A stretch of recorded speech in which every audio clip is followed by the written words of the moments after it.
আজ সারাদিন আমি কি খাওয়া দাওয়া করলাম চলো সেটাই আজকে তোমাদের সাথে এই ভিডিওতে শেয়ার করি। হ্যালো এভরিওয়ান, কেমন আছো তোমরা সবাই? আমার নতুন একটি ভিডিওতে সকলকে স্বাগত। সকালে ঘুম থেকে উঠেই কিন্তু খেয়ে নিয়েছিলাম গরম জল, লেবু আর তার সাথে একটু মধু। প্রত্যেক দিন সকালবেলায় কিন্তু আমি এই গরম জলটা খাই। আর আজকের ব্রেকফাস্ট কিন্তু একদম সিম্পল ছিল। খেয়েছি একটু তরমুজ, একটা ডিম সেদ্ধ আর একটু পেঁপে।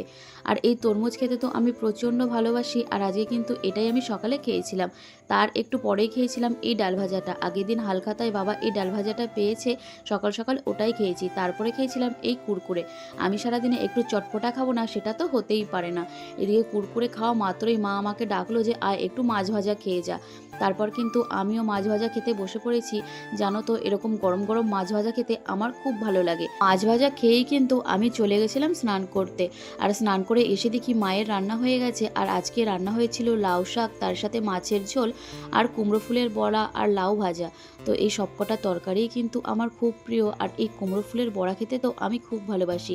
আচ্ছা, তোমরা কারা কারা কুমড়ো ফুলের বড়া খেয়েছো বা খেতে ভালোবাসো কমেন্ট করে জানিও তো। আর এই কুমড়ো ফুলগুলো কিন্তু সব আমাদের নিজেদের গাছের কুমড়ো ফুলের এরকম টেস্টি টেস্টি বড়া খেতে আমার তো খুব ভালো লাগে।